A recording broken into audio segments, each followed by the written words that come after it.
Hello guys, and welcome to another hangout with the International False Rape Timeline. This isn't the hangout I wanted to make. I wanted to do a second edition of Dark Blue Yonder, but there's been so much happening lately. I decided to do, I suppose to call it a mixed bag. First, some not very good news. I appear to have lost my site sponsor. My first site sponsor died in 2022. My second site sponsor, who's I've known for quite a long while now, well over a decade. Around 2 decades, maybe longer than that.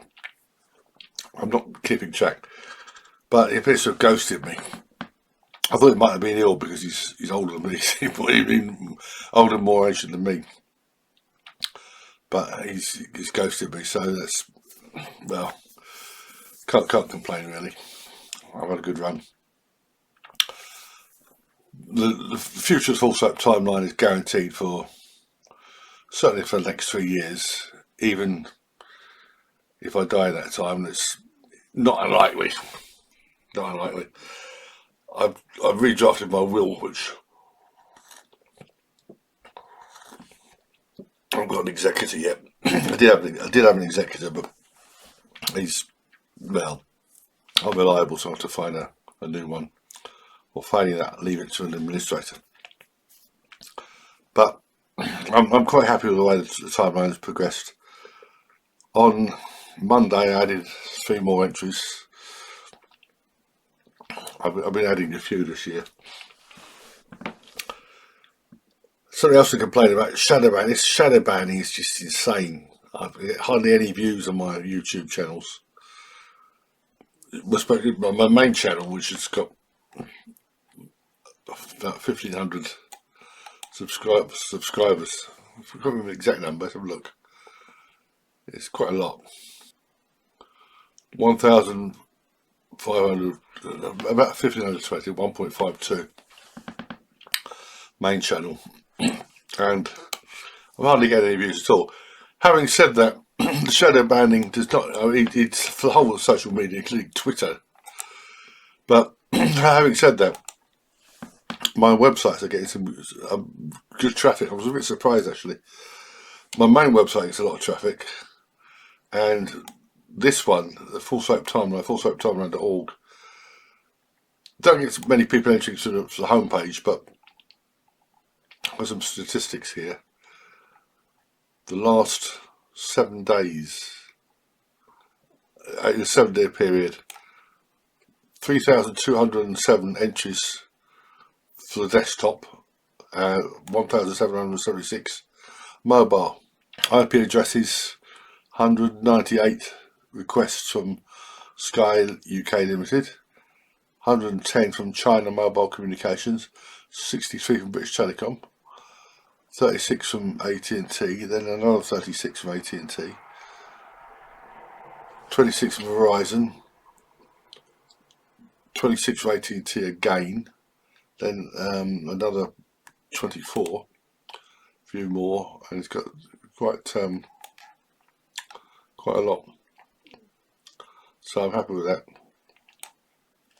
I'm happy with the timeline and the publicity it gets, and the hits it gets. But that's enough of my complaining. I say it's a real mixed bag. We'll start with, if you're not familiar with it, the Table Creeks. No way around that.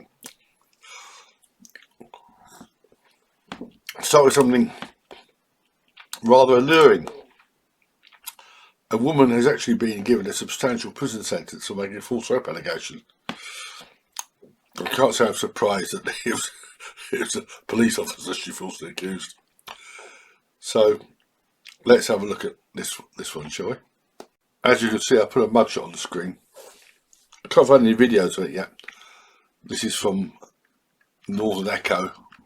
A student who made up false rape claims against a certain police officer has been jailed for 6 years.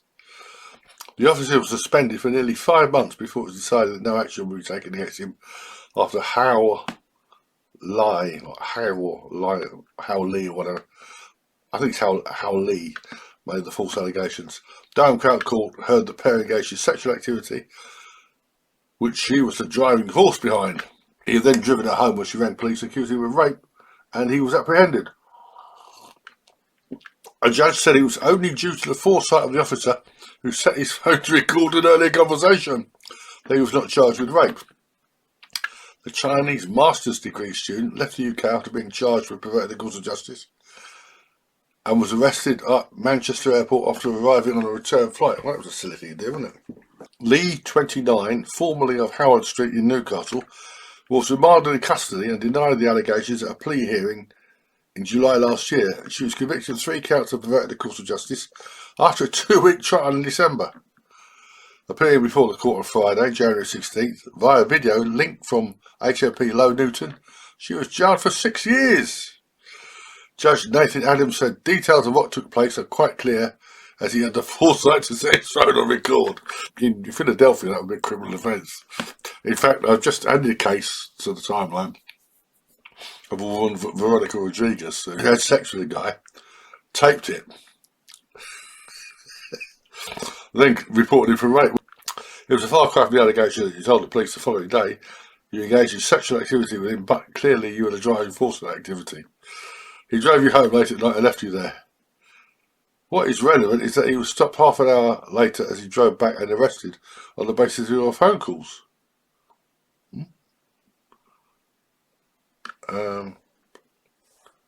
Following that, I'm not sure the chronology here. He was held in custody for 35 hours and then further investigations took place. Had it not been for the recording he made, he would have been charged with multiple counts of rape due to allegations. Well, it's just ludicrous. Yeah. As I said, it isn't only white women. Oriental women can be just as vicious, and even Muslim women. You know, there's a real doozy on the timelines. Zora Shah, the mother of the odious MP Naz Shah, a woman who made multiple false allegations. She murdered her lover Mohammed Azam by lacing his samosa with strychnine. Shouldn't laugh, really. It isn't only white women. This is quite alluring, this woman, isn't she? Anyway, that's Miss Lee. The actor Noel Clarke has been declared bankrupt.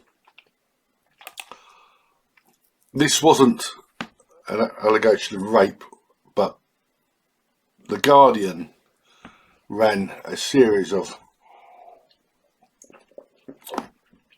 it trawled so-called victims, and so many women made allegations against him. We get this, I mean, absolutely outrageous. There were no police reports, no police action. Rather foolishly sued The Guardian. Well, I could have told him that was not a good idea, because The Guardian's scum. Jerry Gable, who died this month, he wrote an obituary for Colin Jordan, which was repeated the lie about the synagogue gardens. I contacted the paper about that. They replied initially, but they just basically told me to go pound sand without actually saying go pound sand. I took them to the Press Complaints Commission, as it then was. They published a correction of sorts. Satpal Ram, they championed Satpal Ram, that was scumbag. They reported favourably on the case of convicted murderess Linda Carty. More significantly, after the death of Rolf Harris, they published a story affirming the lies of one of his accusers, lies which the jury had rejected. I'll put a link to my documentary, The Rolf Harris Witch Hunt. They did a similar thing previously to that with Jean Ghomeshi. he faced trial in Canada. He was a Canadian radio star, and the women were so obviously lying that there's no juries in Canadian rape trials. The case against him, it wasn't rape, it was things like overcoming sexual resistance by choking. And immediately after the case against him was found to be wanting, to put it mildly, the Guardian gave space to his principal accuser, Lucy Decatur, to rehash the lies that have been comprehensively debunked in the courtroom. As I said before, Canada is probably the worst place in the world, the worst country in the world to be falsely accused of any sexual offence. Anyway, here's Clarke. This is from the Evening Standard of 2 days ago, it says. This is the website. Noel Clarke declared bankrupt months after losing Guardian in a libel case. The actor was ordered to pay at least £3 million in costs after the judge upheld sexual misconduct claims. The former Doctor Who star 50 was ordered to pay at least £3 million of the Guardian's publishers' legal costs after pursuing a case against the newspaper's reporting of allegations of sexual misconduct. And they've done the same thing with Russell Brand, and he's been criminally charged, and with another DJ, Tim Westwood. Hopefully I'll lay that to the timeline at some point. The point is, in my last hangout, I covered that case and Russell Brand, and I said that basically any male celebrity in the world could be stitched up with this sort of garbage. You just got to find a woman to make allegations against him and then to fly a kite. Anybody else? Is this happened to anybody else? No. A High Court judge said abuse claims by 20 women were substantially true, saying that Clarke's case was far-fetched. How is it far-fetched? As if that isn't bad enough, the CW pulls Bulletproof from streaming services after Noel Clarke misconduct allegations. He might not be totally destroyed because he's black. Bill Cosby, who was likewise framed,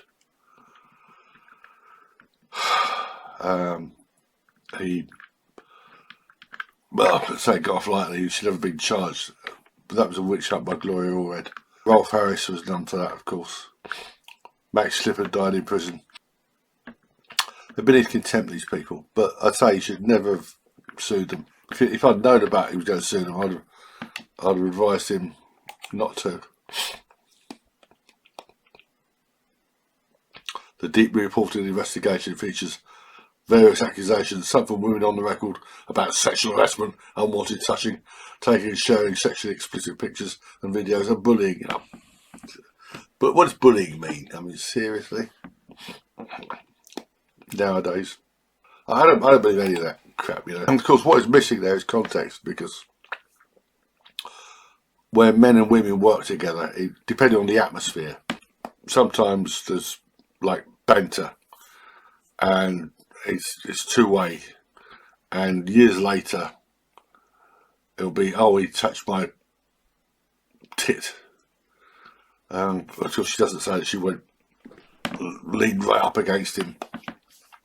Well, he said something about her. The context is lost. And of course, context never matters for either the extreme left or for feminists. Not when they've got their mark in sight. Rape trauma syndrome, yes, this mythical condition is still being used in American courtrooms. I won't mention the child. The guy was convicted. I think it was a warranted conviction because there was other evidence. The woman, the victim, I've called the victim, she delayed reporting, but not by much. And they brought in some female psychologist or whatever to tell the jury that delayed reporting is unusual. In fact, it's the norm. No, it isn't. It isn't. He was convicted and given quite a heavy sentence. But they shouldn't be allowed to use that rubbish. I don't know what any counter expert was put on the other side. But I'll put a link to the page about rape trauma syndrome. For those of you who don't know, it's a method of affirming any allegation of rape, however ludicrous, usually with regard to delay, purported delay. Talking of which, we come to the Ghislaine Maxwell trial now. Ghislaine Maxwell is appealing her conviction. I don't think she'll get anywhere.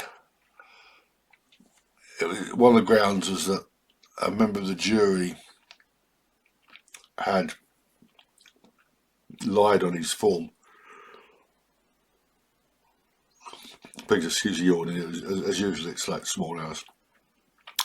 A member of the jury had lied on his form, and he said he was actually he claimed to be a member of a victim of child sexual abuse.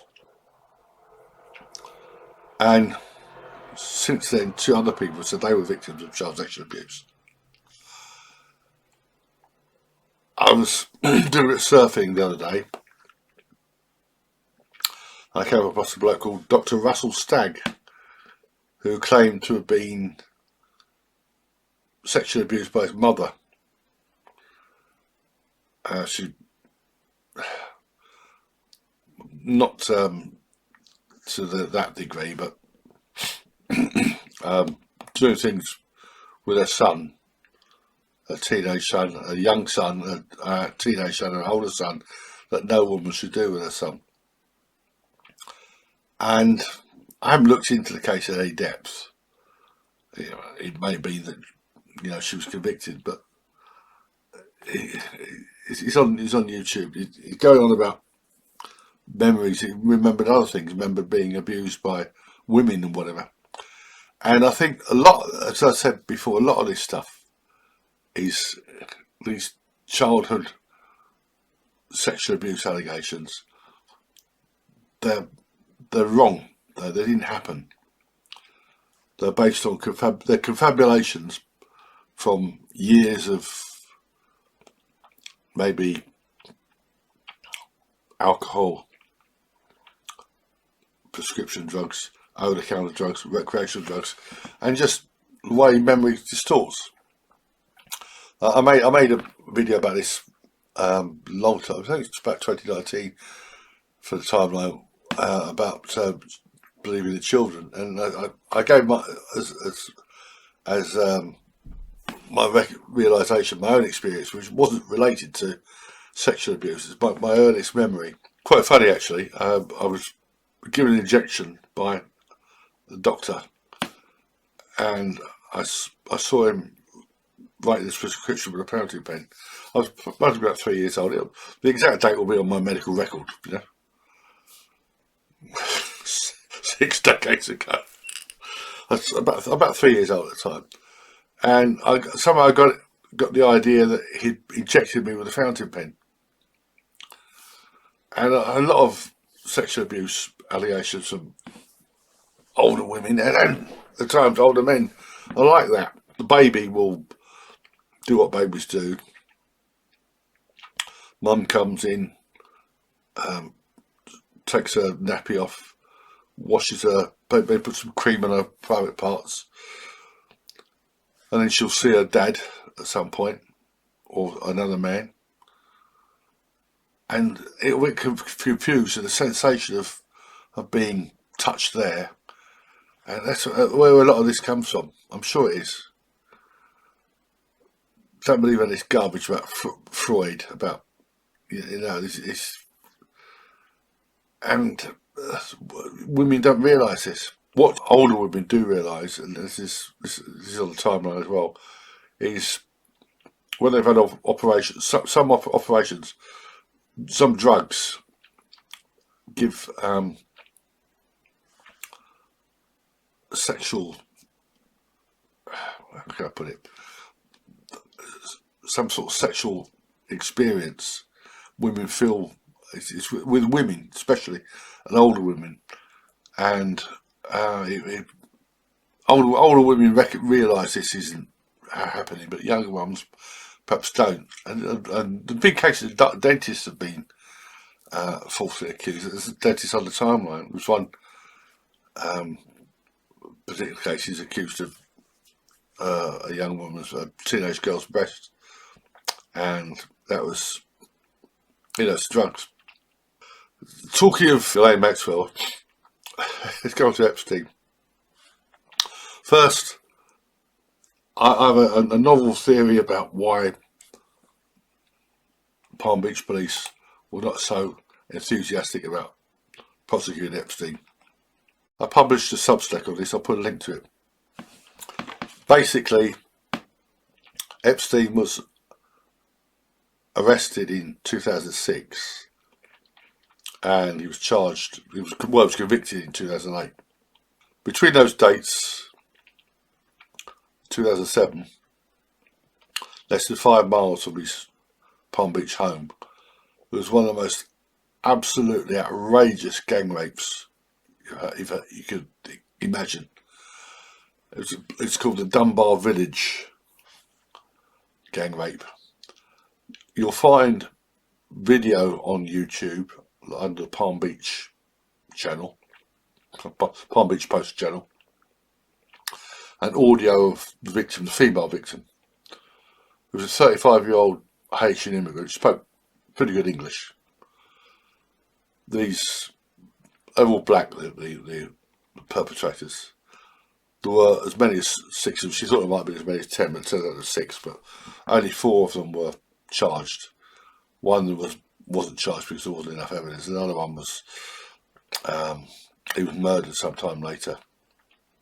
So it was a different kind of justice, higher power. And what they did to this woman and her son, a 12-year-old son, I won't go into the details here, but it was absolutely horrendous. And if you compare that with, like, well, the one who turned state's evidence, Avion Lawson, was 14 at the time. He got 30 years. That's when he turned state's evidence. So shows out how bad it was. If you're a police officer or a detective in Palm Beach, on the one hand you've got this pervert multi-millionaire. He's paying girls $200 a shot to massage him, and they keep coming back for more. And on the other hand, you've got this absolutely horrible case. There's no comparison, is there? You'd be tempted to think, well, why are we bothering with this jerk when we've got real monsters out there? Still on the subject of Epstein, Chris Hanson interviewed one of these so-called survivors, a woman from South Africa, a white woman who, Juliette Bryant. If you're not familiar with Chris Hanson, he's a guy who does, I don't know if he's still doing it, but they set up stings for predators online, for blokes who go online and try to solicit sex with 12-year-old girls. There's going to be remarkable success on that. A lot of perverts out there, a lot of degenerates out there. But he interviewed this woman, Juliette Bryant, who she met Epstein when she was 22. Met him in South Africa. Well, Bill Clinton, there was a whole circus of them there. They went to visit Nelson Mandela and everything. This was 2002. And she almost broke down crying. Well, I suppose you should say she looked a wreck. She's traumatised for life. And I thought, well, anyway, I looked at what Michael Tracy had to say about this. If you haven't heard of Michael Tracy, a number of people have exposed the Virginia Griffey rubbish now. Tracy's the lead, as it were, the most impressive. There's a woman, oh God, I forget her name now. She attended the Maxwell trial. She's done a lot of work on it. Lady Colin Campbell is up to speed. Others as well. They don't get a lot of publicity. This is what Michael Tracy said in his Substack. Among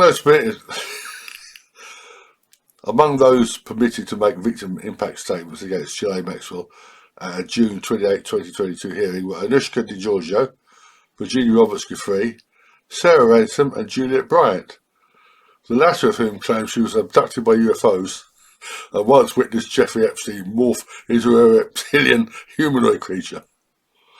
Bryant has also attempted to perform an astrology reading on me personally over DMs, direct messaging.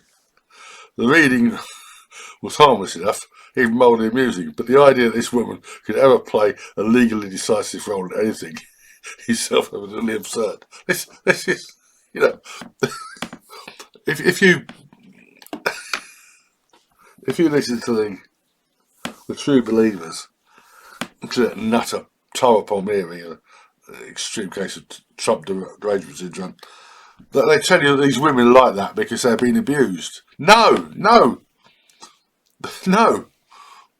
They gravitate towards men like Epstein because they're seriously not right in the head. Seriously. Right, I mentioned Noel Clarke, who faced only financial ruin. Another victim of trawling is a guy, I've never heard of him, Anthony Lister, and he's done an interview with Bettina Arndt, an amazing woman, Australian. This is dated January 16th. Artist Anthony Lister found not guilty. She did he sat down for a long interview with her. I might put an excerpt of that on the timeline at some point. This is her Substack. 11 years ago, artist Anthony Lister was riding high. The Sydney Morning Herald published, there's a front page article about him there, proclaiming the street artist had captured the world stage and was being exhibited around the world. They called him Australia's Banksy. I've heard of Banksy, I've never heard of this guy. They showed his mighty legal battles trying to stop local councils painting over his famous murals adorning abandoned buildings in his hometown of Brisbane. I don't see anything wrong with painting abandoned buildings. There's a documentary about his early work and the impact on his family life called Have You Seen the Listers?, which featured for years on the Netflix platform. It's now on YouTube here. His focus on his young family struggling to survive in a world centred around his studios, plural, full of partying people, drugs, and many young women keen to hang on to the coattails of this talented, high-flying young man.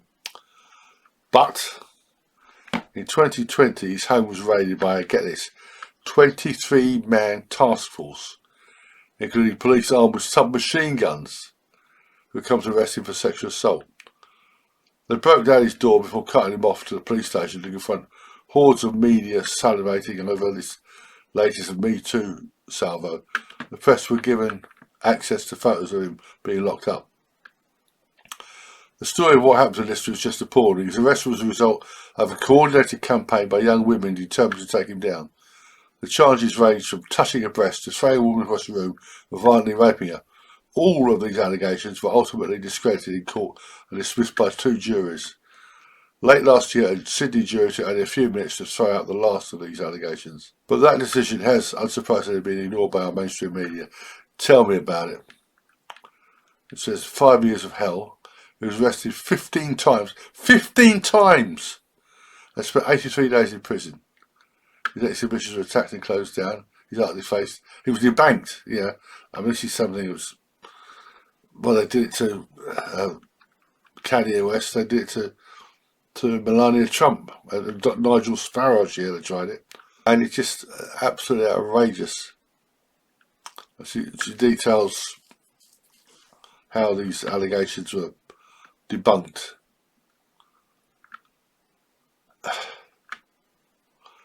Like the complainant who claimed Lister had assaulted her, but he was able to produce a message for her saying something like, "That was the best day of my life. He didn't even try to fuck me." And he's right here. Allegations of sexual assault given in a trembling voice by a complainant dressed in pigtails were undermined when the jury watched her in an explicit video showing raunchy consensual sex with Lister. Oh my God. One woman accused him of locking her in her bedroom while he had a crew from an overseas fashion magazine visiting his home. Photographic evidence proves that the only lock on the bedroom door was in fact a simple latch lock on the inside of the door. I mean, just Absolutely outrageous. And they get away with this time and time again. You can see a mob here. It's, you know, the message here from Alyssa's mother.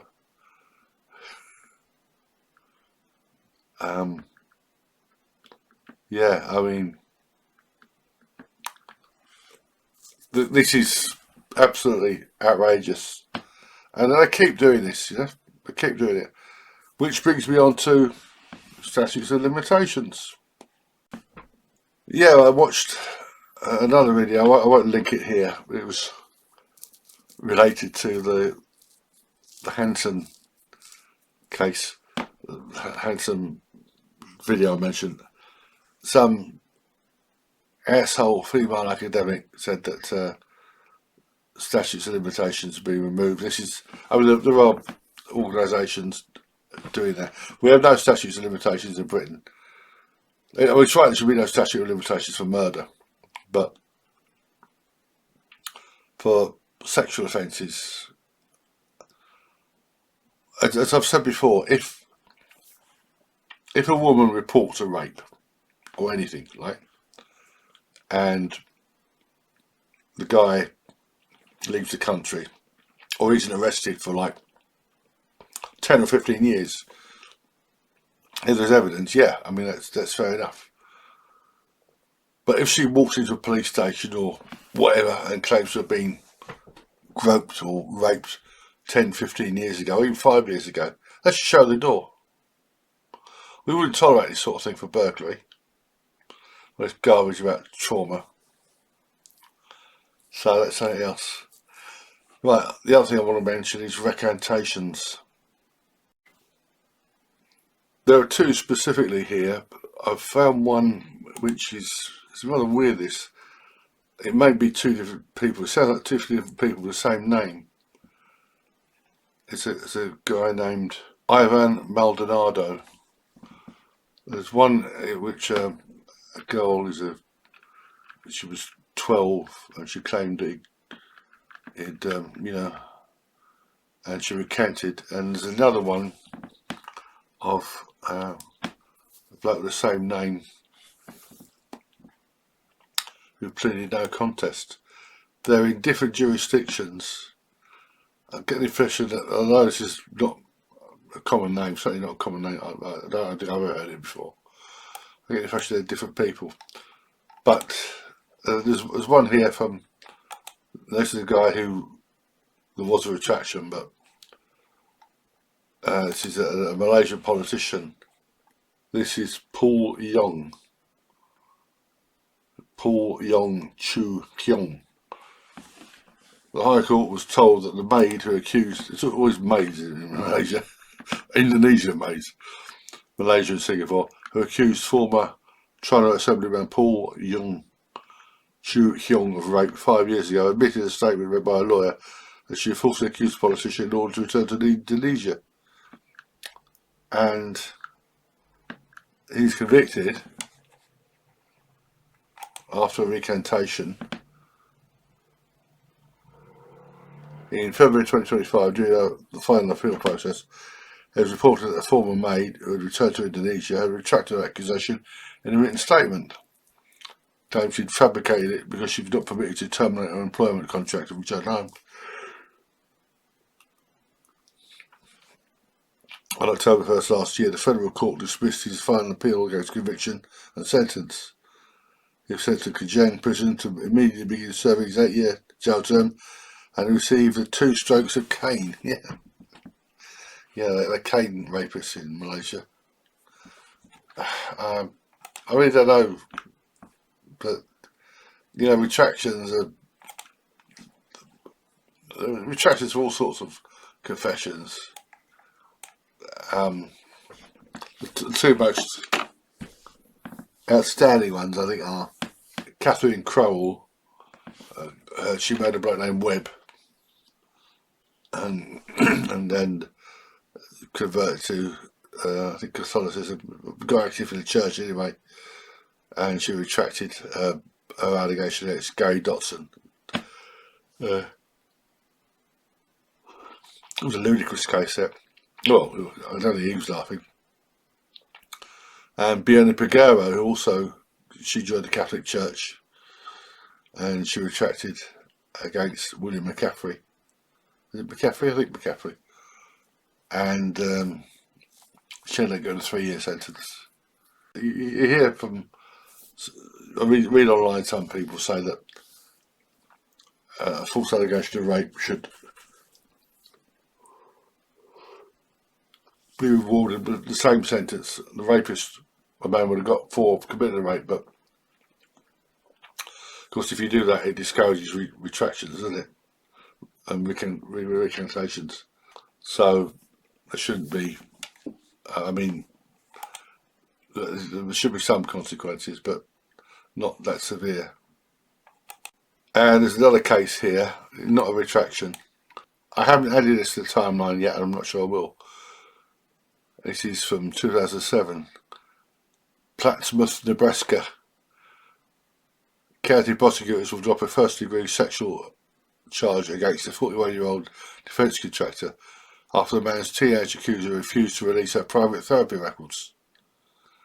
William McQuillan Sr. was charged in November with 1 count of first-degree sexual assault and 3 misdemeanours, 2 counts of procuring alcohol for minors, and 1 count of contributing to the delinquency of a child. Prosecutors still plan to try McQuillan on the other charges. Last week, District Judge Randall Redmeyer asked for the girl's permission to allow him to review her therapy records pertaining to the rape allegation against McQuillan. He wanted to determine whether the records had any relevant information that would assist or hinder the prosecution. She declined. As a result, the judge ruled that she could not participate in the trial as a prosecution witness. Well, I suppose like if you have a murder trial and the bodies are found, there's no way that the victim does participate there.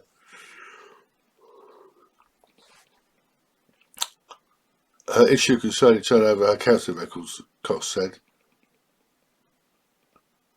We haven't seen them either. We still don't know what was said of it. Poorly worded that. A Cass County detective testified in December who was told the 15-year-old girl became sick on October 6, 2006 after drinking alcohol furnished by McQuillan. Angela Minahan, attorney for McQuillan, said the girl fabricated the story and had a history of making false rape claims. During a deposition before trial, the girl told Minahan that she had told Omaha therapist Rocky Crowder about 3 prior sexual assaults in her life. These therapists, they're a wonder to behold. I'll research that at some point. Okay, I think I'll leave it there. I just want to catch up with that, especially the Epstein stuff and these ludicrous women. And that Chinese student, 6 years, yeah, nice. Not nice for her. I'll put this together and upload it out in a day or 2. In the meantime, please visit the International False Rape Timeline, and please check out some of the other videos, and don't believe everything you read or hear, unless it comes from me.